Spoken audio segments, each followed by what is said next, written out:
nanga ezoloba na ngai naya naleka na témoigner na yebisa bino Exode 23-26. Nayebisaka bino la famille nazalaka kaka lokola bino. Naza jeune fille, jeune femme o alingaka kozala bien, fille alingaka kolata, fille alingaka mwa baboye nazala yango. Mais souvent omoni mutu aza na eloko ya Nzambe okoyeba te makamsu Nzambe so alinga banda osalelo oyeba te nde Nzambe azomema yo.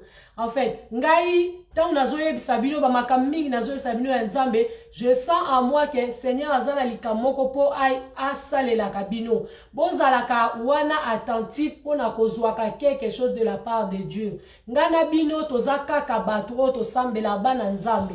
Mais makambo na yaka oloba ezala ya batu, ezala ya ngai etira botiraka leçon. Botiraka leçon. C'est vrai na yebi biso ba congolais to mesana plus na ba buzz, to mesana plus na ba polémique, to linga makambo e mona na kala miso batu boy o ekitaka emata ke zongaka. Mais un moment to zongaka sima to comprendre que na vie na biso to za na posa vie ezalaka o se to tia vie na biso au sérieux.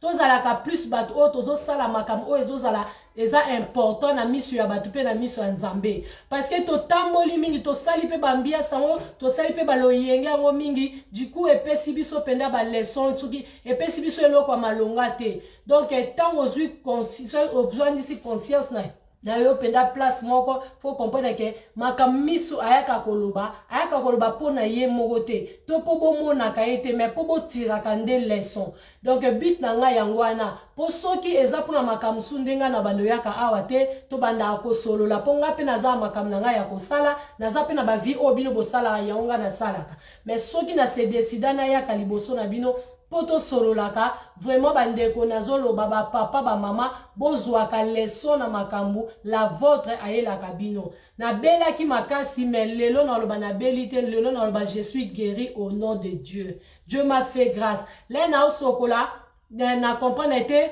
lena osokola kati na ngelo binanga Guigui Mondele bonsoir. Ya Guigui, oui, bien. Nzamba zobate la kimia na komi très bien. Merci beaucoup. Mbi ya Glaive, merci pour la partage. Merci. Le partage. Merci pour le partage. Merci beaucoup. Donc voilà. Naye ma fashion manda naye ka ko témoigner monena Nzambe na oya salela biso nyonso du jour au jour. Parce que le 31 ka teto ozela. Ndeti biso ba oyo na si itoko. Ndeti biso ba oyo toza bato ya okumisa Nzambe tous les jours. Donc olali olamuki obi Nzambe merci. Ba oyo ba kufi toleki bango nelo te. Ba o ba na hôpital ngana yo toleki bango nelo te. Ba o pe ba kufi po na punition te. Ba kufi po arrêt na bango, nkolo na bango, ngonga na bango ekoki yango ba kitu na ba bus, ba kei ba zongi epai ya ye moko Nzambe. Na eko pesa bino témoignage ya vie na ngai Nzamba sala tellement ebele. Omoni na makamususu na vie nazolo ba plus témoignage ngeza basé plus na bandeko o baza ko lela trop makambo akoluka ko bota bakati yo déjà ba trompe yo ndeko zawana basala nyonso bako sala ba médecin balobi nyonso bako loba makambo nyonso ya mabesi ekoma donc ndenge nazoloba na yo oloba mistika na okaka tika nga kuna sina koma na etapa suka nga kute si balobi deja boye pona maladie na nga sida mistika na yo nazawa pona cancer na nga tika na yo nga na lobi longola acha virgule nazoye biso na poko ya lelo Nzambe alinga sala quelque chose na vie ya muntu na ebite mutango aza nani na ebite nani nde Nzambe alinga salela ye mais eloko yoko sala kaka etant que mwana Nzambe etant que na osambelaka te na lobi na okaka loba kaka je crois à la parole de Dieu ko crois même pas à ma parole. Crois seulement à la parole de Dieu. Yo komona quelque chose on Nzamba osalela yo ngana ebi angoti. Mais j'étais vraiment na tout isami makasi pour na sujet o na ebite biso sola ba sujet mususu mais ya témoignage balobi nanga il faut na loba surtout que na moi si oza na problème akobota balobi Exode 23-26 balobi il n'y aura pas dans votre pays de femmes qui avortent et qui soient stériles. Ezanga ite na koma eza liloba nzambe. Problème na ngai na loba à travers liloba wana eza nini? Malcolm Mayela, bonsoir à toi Francine Asso.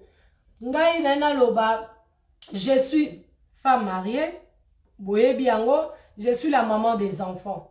Ngai d'habitude naza mutu oyo, soki nake kobota, to soki pasi ya kobota eye, nazwaka pasi ya kobota ndenge basi nyonso bazwa, na conserva nanu normal. Ngai na koloba ke bana o nyonso na bota, naza la maman de 5 stars, la maman de 5 enfants. Dieu m'a béni, Dieu nous a béni avec 5 enfants. 5 enfants wana nzambe apambola biso, eza pona biso te, eza pona mawana nzambe. Ndenge lobi yo pe nzambe akopambola yo na bana oyo ndenge nyonso ya koli. Problème nanga ezalaki nini? Ngai le na conservaka, le nazwaka zemi ndenge mwasi nyonso azwaka, nazwaka zemi ya sans difficulté, zemi ya normal. Nazwaka zemi ya normal, ba zemi na ngai premier mois ti na 9e mois ezalaka ba zemi moko normal. Na bota ka mwana nga liboso, le na bota mwana nga liboso, elonye salama, bana na nga nyonso o na bota, na yebaka ba sexe na bango, balakisa nga ba sexe na bango, na yeba so baza mwasi to mobali, pe bana na nga le na bota ka bango. Oui, je suis la maman de 5 enfants. Je suis vraiment la maman de 5 enfants, ba o ba yebi. Bana na nga soki na bota. Merci beaucoup maman na Aduba, merci. Soki na bota, na yebaka nzamba sala nga grâce na yebaka na bota sexe nini ya mwana. Na yebaka très bien. Pe bana na nga nyonso na bota ka presque na sala to salelo moko to dédier bango na nzambe. Soki olingi obota au moins to sali prière na sala atuna lo banzambe na pesi yo bana na ngai de zéro na bango na libumuti kokola na bango. Bakomwa bana nga na sala tout ezala na signification moko oyo epesaka nzambe gloire. Po omoni nzambe soka zo pambola yo, lingaka ke gloire nzambe ezalaka na bénédiction na yo. Lingaka soki ozo sala likambu, nzamba atiraka gloire na ye na kati ya likambu oyo ozo sala. Omoni po eza lokola ozo tambola na muninga, ozotambola muninga ya zaka wana tambola na biso tango apambolaka azalaka wana. Siko soka pesi yo bénédiction kopesa ka ye mukongote, lingaka atiraka gloire. Lukaka apamboli yo na eloko boy oye ozwi dim opesi, oye quelque part osali don, nzamba lingaka intérêt na ye ezala na bénédiction nyonso apesa a biso. Du coup l'air na zwaka zemi ezalaka bazemi lokwa bazemi nyonso. Tango na zwi zemi na loba na nzambe nga lobi siko nzambe na zana zemi, siko na obota mwana nini, na yeba mwana nini na kobota, na lina bota mapasa, po na linga kobota mapasa, mwana nga liboso tango na zolo ba nzambe nga nzambe na zana posa na bota mapasa, nzamba mkosi na lai na butu, seigneur zola sana to vai na sal moko ya munene, na sal wana na vandi ya munene, sala ngwe zaki malili, siko sala ngwe zaki malili nga na memi bana mibale, me bana mibale mwana moko, alati robe, alati rose, ba finiki e bakangi e buena dra. Mais mwana moko ba finiki ete azaki torse ni. Donc azaki torse ni na sali wana ezaki sali moko ya malili. Donc du coup eko la kisa ponza masunga nga pe na moi esprit à discernement. Lele ona mukana tonga bien Seigneur zo la kisa ke na kobota kaka mwana moko. Et en plus, mwana wana a kozala, mwana ya mwasi. Attendez s'il vous plaît la famille. Nae ko comprendre que nzamba zolo bananga que nakobota mwana ya mwasi. Après wana, nae ko sala que na obanda o sauter pour nos aller au moulai mingite nzote zapenda malamu te menabi que je suis guéri au nom de Dieu. Nae ko bota, tant nae ko bota, nae ko mona ke na boti mwana mwasi, mwana nanga mwasi ya liboso, elle s'appelle Juvania. Juvania o azali fruit ya amour ya ngai na Juva Simba, donc Tania et Julva égale à Juvania. Na pesa nzambe merci. Na bota ki normal. Donc la grande sœur était là, Yarita mutazala ki wana grande sœur nepso mukolo mutazala ki wana nanga na hôpital. Tant on a boti, na bota vraiment bien sans problème. Bon, moi na nanga mibale Deuxième garçon na ngai, na tuna ipe nzambe, nga lobi Seigneur na obota mwana nini. Po nga na tunaka, aza papa na biso, toko za na likamu, solo laka na ye, na yebisa bino nzambe ayebi biso koleka biso moko. Il faut kolongola esprit wana ya kozala na ba, komilela lela. Yaya kana yo nzamba ayebi yango, kana yo na yebisi yo nzamba ayebi yango, yo nde mutu ta musozo mona ke nzambe falasa kana wana. Ayebi tana ye, aza mettre à temps pe à circonstance. Biso nde makanisi na ba posa na biso nde zake, asala kaka na temps wana, nzoka ya zolinga salela yo, na temps o ye alingi. Boyo kali solo bandeko nanga, boyo ka témoignage na zobete la bino, c'est vraiment édifiant. Eza témoignage moko ya makasi, soki oyo ki yango na litoi mususu na yebi ke nzamba osaelo quelque chose. Mwana nanga mibale, na ye kozwa zemi ya deuxième garçon nanga, na ye kozwa deuxième zemi, na lobi na nzambe, na obota mwana nini? Mukomsi na olala na butu na olota ndoto, mwana moko muke ya mobali, azokima mbangu, nga na zolanda ya mobali. Tant on a eu la mukanga bi oh donc lelo na kobota un garçon siko mobali azaki na posa pia ngoika bala mbende baza tanya de to boti mwasi soki oboti su mobali esala bien na yeko kenga bi na loti na obota garçon na yeko kende na inangai na rendez-vous na ngai ya scanner po ba yeba mwana ni na kobota échographie po na yeba mwana ni na obota na yeko koma kuna ba yebisinga ke Ozana, batulinga yozo zela mwana nini. Oza deja na mwana nini, ngabi nazana na une fille. Alobi ozo zelo bota mwana nini. Ngabi nazana posa ya garçon, mais bana nyoso na kozo. Babi ozana un garçon. J'avais béni le Seigneur, ngalobi nzambe merci. Parce que na senga kiyo mwana mobali, ope singa po la kisa kingai. Tant na obi bana hôpital na bengi mobali benga tanya ndeni ngabi sava abi obota mwana nini balobi mwana nini ngabi na ebisa kyo na obota mwana nini abi garçon bien tanya merci mobali zena musala bi tanya merci vraiment merci mobali asepela ki makasi tawa asepela ki toye ko continuer bongo mukomsu na tem na arrêt de bus boye na quartier mo boye na biso na Londres na moni tantine moko alongwe place azalaki abandai côté ya aye place nga na zalaki alobi na anglais alobi na yebisa yo ke mwana oyo za na libumu akozala mosali na nzambe makasi pe akobenir yo makasi akoyelo mapamboli ebele na lobi nzambe azwa lokumu esila nango après muko mususu na vandi na ndaku nazotala télé tango nazotala télé naza na zemi mbala moko na moni na TV na ngai ebimi na kombo ya Godwin kati na nge lobi okopesa mwana kombo oyo ya Godwin okopesa mwana oyo kombo ya Godwin elakisi God is the winner elakisi Dieu est vainqueur nzambe azali elonga nga lobi nzambe na kopesa mwana kombo wana elonye yo salama na kendaka badai na ngai bien ba kilo na ngai ne babenga na Kinshasa très bien na yeba balandelanga pe ba midwife balandelanga très bien siko ekomi mukolo na ina ke kobota na bengi femme wana landelanga ngabine na moni ba douleur e bandi to komi le 28 na bina yoki ba douleur nazoka douleur yaka utobenga ambulance madame angolo binanga femme angolo binanga te kobenga nanu ambulance te nga nazoya nga lobi te nazoka pasi yaka pizza wana nazaki na petite sœur nanga Edwin Mukoko et Charlie Mukoko wana mobali na ba 7 mobali abimi mbangu ma belle sœur à moi que j'aime beaucoup Mige Vuema évangéliste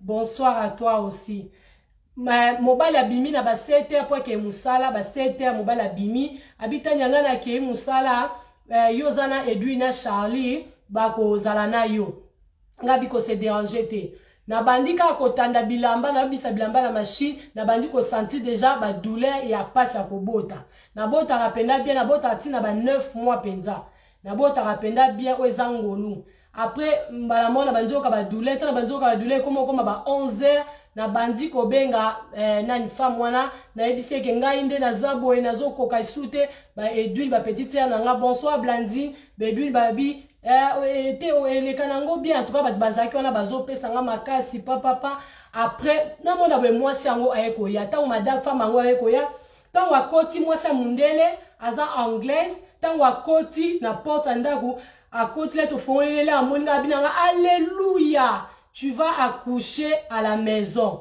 ngalobi non na obota na ndaku ndenge nini abi okobota bien ngabi te fona ke obota na hôpital biso za ba congolais ba africain to mesala mingi na kokeleka kobota na hôpital donc mosala binanga alléluia eloko liboso bonsoir Nathalie eloko liboso yelenga ke okobota bien na kobotso na ndaku ngalobi te okobotsa nga na ndaku te abi te okobota bien makamu nyonso totika na maboko ya Nzambe associaka makamu na yo na maboko ya Nzambe nyonso yo kosala iget bakika il faut associer Nzambe na makamu nyonso yo kosala donc Seigneur ayebaki jouana na bandi koluka pasi en tout cas pasi ba pasi wana bino nyonso boyebi ba mama o bazana bana boyebi bandeko pe no bazana bana te nazo pesa bino nazo communiquer bino onction ya bana nazo communiquer bino onction ya guérison nazo communiquer bino onction ya bénédiction na poko ya lelo au nom de Dieu. Je parle au nom de Dieu. Le Seigneur m'a mis à cœur na ya koyebisa bino likamo c'est que ye moko alinga sa quelque chose na bien mutu elo nye ko salama pasi na ke na salle de bain na comme na problème à constipation astienga ba suppositoire ba sali ba kake bimi ezalaki pasi ti na ye kobota na bota na ndaku na biso na salon na biso batie biloko wana très bien na bota na ndaku na biso na salon na boti bébé Godwin na bota qui est très bien tant na sisi kobota na komika koloba ba pesinga te moi c'est wa ayambinga alobi omoni na epsaki okobota bien moi aussi j'ai pas compris ndeni na botisi yo na ndaku mais j'ai senti que nazaki capable à kobotisa yo na ndaku na bota qui très bien to pesaki Nzambe merci Godwin Pelelo akoli le 28 ezaki anniversaire na ye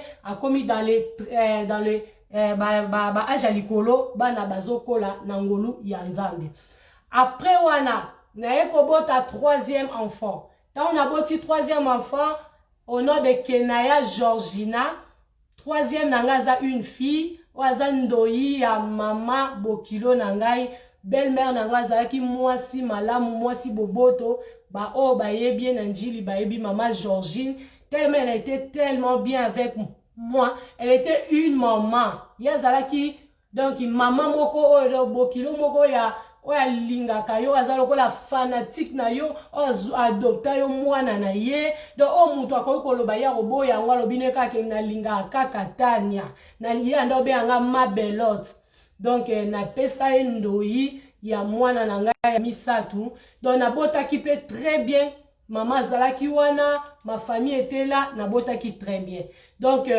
tant nabotaki nayebeke na suki na bana 3 nga na ebeke na sui na bana 3 po bana nga ya liboso ti na troisième baza mikolo bana eka papo ya le deux autres o balandani ba vraiment eka makasi bana beka ba 9 ans donc voilà la famille ezaki bongo tangu na boti bongo na sisa na kobota après na bosana na nga ponga bakesi na bongo to koma Gisèle Moses Wabi vraiment mère Zolo femme forte gentille merci beaucoup na koma na vanda ki bongo ndenge tozaka na bino na ba Facebook na ba vie normal ndenge bomona biso bana bakola mais na eki kobota sikoyo 4e ndenge nini na sise na mama obota na koma kito bana menopause mobala lobi pona nini tobakisi na biso su mwana mote nga lobi biso to so sise na biso kobota boeto na ajo ya mukolo boeto ke kobota su mobala bite to bakisa na biso Tania Nzambe azosala ngolu bota na yo ozobota na yo bien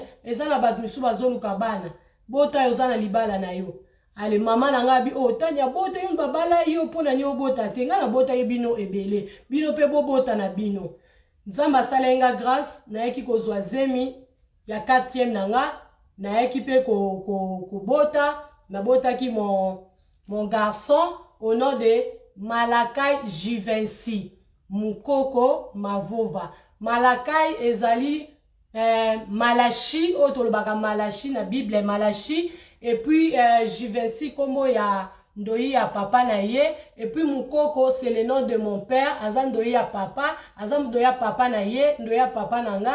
Donc voilà, na Malachi pe na pesa komo ya toujours ya makambo nzambe na kati. 5e mois na nga wana na boti bien, boyo kasiko 5e enfant na ngai. Na yebisi bino diable akombataka le mariage. Diable akombataka mabota. Yango nga na yebisi yo ndeko na nga ko désespéré te. Oza mwana nzambe garde foi na yo. Yeba ke nzambe aza nzambe asalaka na tango na ye. Na botaka très bien liso nyos na bete bino Sandra Chako. Boyo kasiko 5e enfant na ngai problème ni nazwaki. Na ye kozwa zemi ya 5e bébé nanga na zemi normal ndenge ba nyonso bazwa zemi. Après wana tangu na zemi bandi ko kola bazolandela ngai ndeka na poto balandela biso zemi nanga ezalaki normal très bien. Tozalaki na mama na biso, notre copine mama Philo obino soboyebaki, elle est toujours là pe azalaka toujours wana pona biso bana na ye. Elo nye rosalama na ekokene muko mususu na komi presque na ba 8 mois, nazo kota na ba 9 mois na ekoke Yarita bonsoir. Yana ngai coucou à toi Esperato Mayamu. Merci beaucoup, alobi sois béni ma soeur. Merci beaucoup pour le message. 5e bébé nanga boka siko place combat et telemela kingai. Place siko complication elingi et telemelanga. Diable ndenga yaka komeka batu bo yoka. Donc na bete bino presque 4 enfants na boti très bien. Na 5e afa Ira, Zawiya, yoka ma chérie, mukusa talo, tete landu bayaka bonsoir. Na comme presque na 8e mois ya grossesse, na ke mukomsu na hôpital Brecken bayaka coucou à toi, motema te divoka, Nadine Mbumba la grande bonsoir. Bo partager témoignage oyo po nzambe fo azalaka élevé au-dessus de tout nom. Et là, on y est au salama, ngai na 8e mois, na kesikoyo, rendez-vous ezalaka, il y a presque 40e semaine, hein?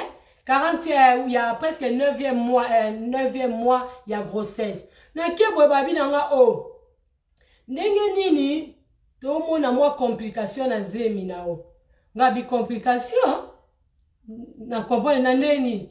O mwana, olia balusa mutu na se, mais il y a balusi ache mutu likolo. Et pourtant, asi a komeli, il fallait normalement acha déjà mutu na se.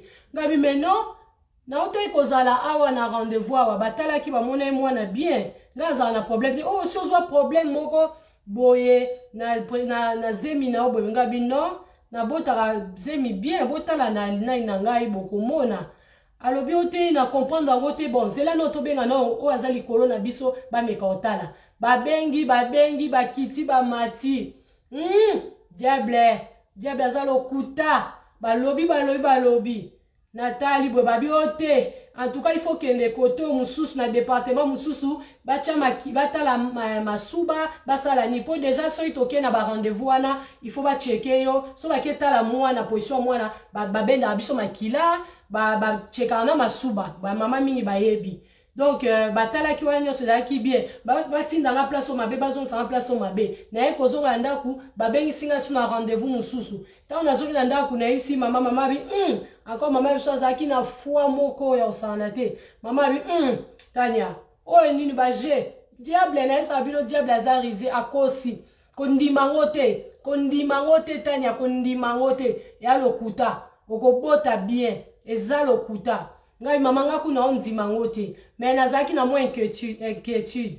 Et là on y est ko sama ba bengi singa suna hôpital tant ba bengi singa l'hôpital ba bio ndenge za wana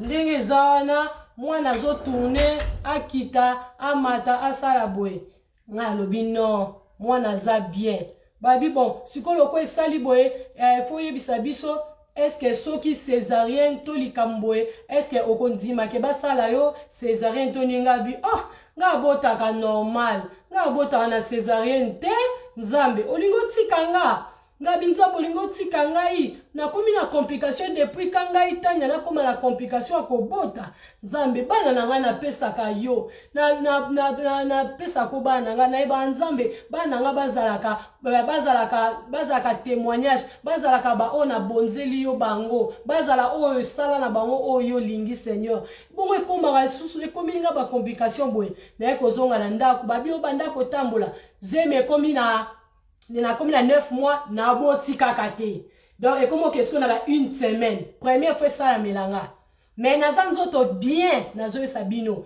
nazaka na maladie te tango nazaka na grossesse nazaka na maladie te lote mais na salisko une semaine na obota te na bandi kotambola makolo na bandi kotambola mama zo yebisanga sala boye zonga boye kita boye sala boye batu bazo famille bazo conseiller sala boye okobota na binzamela lina bota mais sala nga cadeau na bota presque jour anniversaire nanga na ponga bota ma le 9 août mwana ope azala mwana ya mois d'août tokomo koma siko ba le 25 na obota kaka te nga binzambe na tikalika presque na 5 jours poto koma septembre donc mwana ona obota e opesa ngai cadeau te aozala ndoi na nga te nalingi tambota turo na pesa mwana ndoi na nga comme nga pe nazaka ndoi ya mama na nga du coup akozala pe ndoi ya mama na ngai yaya na bandiko nyoko bandeko nazaka na nga nzoto makasi mais so na kina hôpital ekomi ya moko boye ba cheke balobi onyoso bakoloba na landaki bango te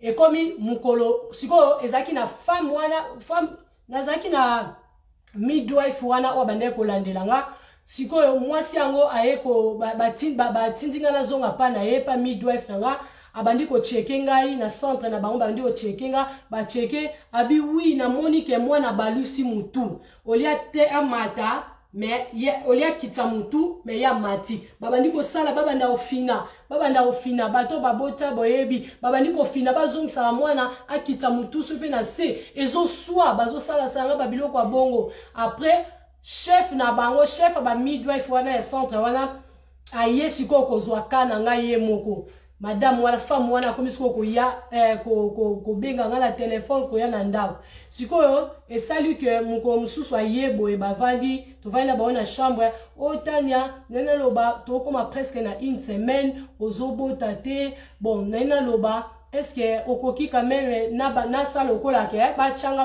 ba doigt na mekana okoluka ko coucher pe na mobali na yo kolala pe bolimbisanga ko coucher na mobali po pousser mwana po mwana a s'agiter aluka bima nga alobi na kotala nanu alobi oui soki simbite est-ce que neozana okoki oyebi ke ozala césarienne po il faut pas protéger mwana po ozokene presque na ba une semaine ozobota tenga bi na kobota na ngai nga na bota bien makambo kutu nazoyeba te soki ezowutanga wata après eko sala mukola rendez-vous asuka topesa na kina ye na aye na ndaku alobi te tanya loko ozobota te ngai fo na kena na hôpital nga alobi ya solo abi oui est-ce que ozana mutu oyo akotikala na bana na yo po mobali akende musala nga bi oui je naza presque na famille nyonso mais na obenga mama abi benga mama na bengi mama allo mama ça va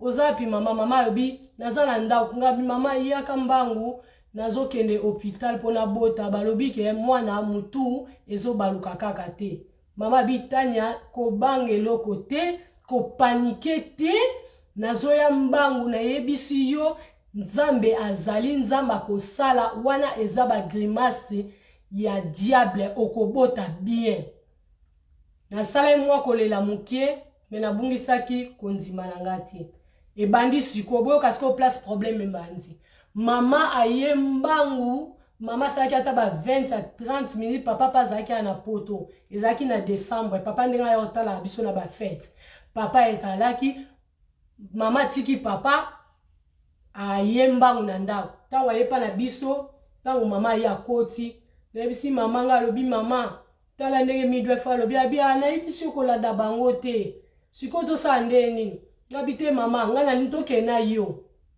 tokende na yo tokende hôpital babengi ambulance tango babengi ambulance ye tokena femme wana na mama na ngai bajiva atikali na ndako mobali atikali na bana na ye kokende toke na ambulance tobandi kokende tozosolola na ze ya kovanda tozosolola bazolandela bamindele bazosolola bazoseka mama biso pe iloko azali kaka moto ya nzambe kaka boye azoyebisa nzambe seigneur nzambe kotika ngai te nzambe ekanisela nga nzambe nalukaka yo nzambe mpona bana na nga nzambe ye azalaki ka moto aboye ya koloba kointercede yesu bana na nga lelo aussi opesa témoignage na koteya bamama ebele mpo bino bozozwa makambo aventure trop bamama bozoyeba role na bino te bamama role na bino ya bamama bozoyeba te bamama bozotambola likolo sans pour autant savoir que tobombaka bana na makila na yesu kolakisaka bana nzela nzambe kobondelaka mpona bana yo eza bamama misusu bazwaka kutu ta ya kobondela mpona bana bango te bamipesaka na bambiaso ezanga tina boyoka lisolo mama azali kaka koprie mawa na nzambe biso wana na ambulance tozokende tokomi na hôpital diable azofaire croire ngai ke tania yo olobaka obotaka bien mais lelo ozozwa césarienne nzambe oza nzambe malamu nazoloba kobota malamu eza kaka kobota na voix basse te na voix normale te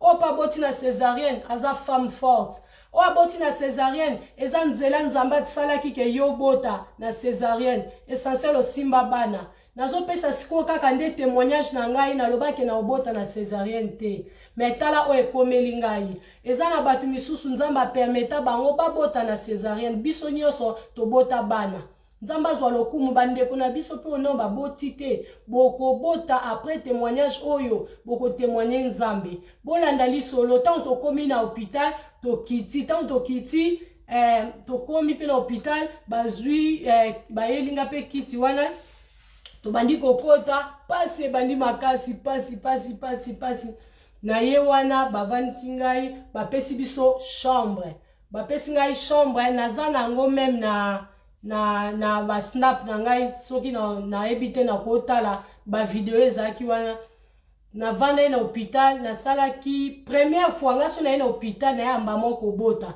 mais première fois nasali na hôpital nasali soki mpe presque 2 jours na obota te donc mbala liboso do ye wana na hôpital tovandi na mama ba midwife baye bakoti bacheke basali bazongisi basali boye pour la première fois bazongisa nga mai naza na zemi me baozongisa nga mai namona yango te na bazemi na nga nyonso mais ezalaki nga bongo ntango ezali bo tovandi na mama toseki tosololi pasi soki ye oleli pasi nga ata naolela pasi na zemi mai miso ebima te bapasi wana eswaka nazalaka mpena omona naolelaka ya boye naleli mais mai miso ebima te oyebi ke ekomi na pokwa boyebi na butu awa bato balalaka te mama ye kozonga nayesi baoke mobali quand même aya tolalaka na ye ba acceptai mobali alala na ngai mobali aye alali na ngai na butu wana mama epasi oyo namoni na 5e enfant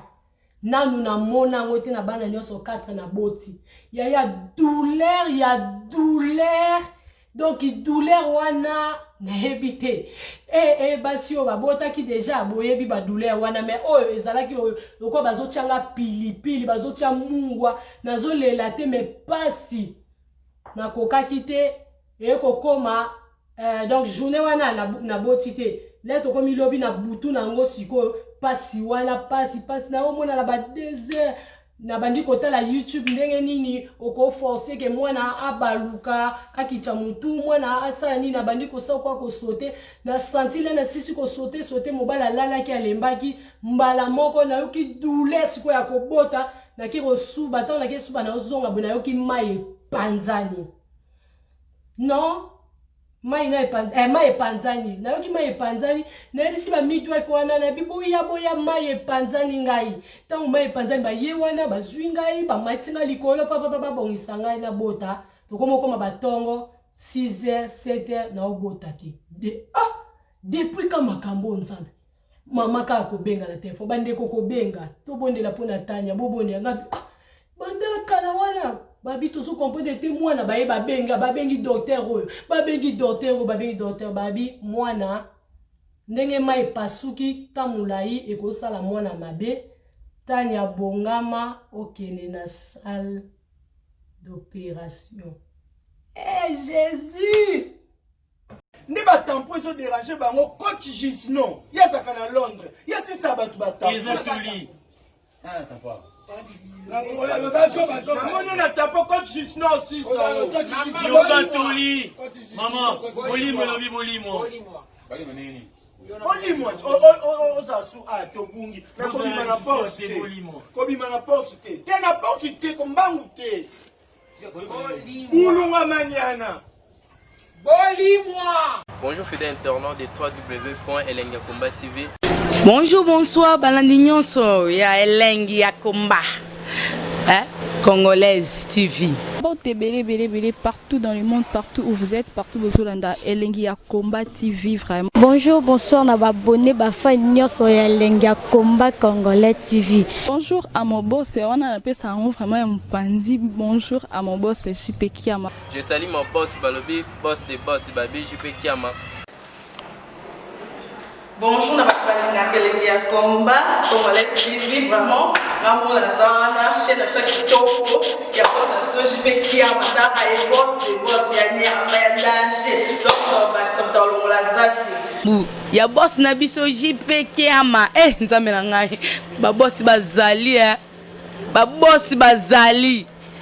JP Kiama, le boss des boss. Napesi d'abord bonjour, tu peux mbote belé na mon boss JP Kiama, wana na kozangisa ote. Donc na ko lekate sana, napesa mon boss JP Kiama, boss des boss. Partout dans le monde, partout où vous êtes, partout où vous êtes, Elengi Akomba TV vraiment. Bonjour, bonsoir, na abonné bafa nyonso ya Elengi Akomba Congolais TV. Bonjour à mon boss, on a appelé ça vraiment un pandi. Bonjour à mon boss JP Kiama. Je salue mon boss Balobi, boss des boss Babi, JP Kiama.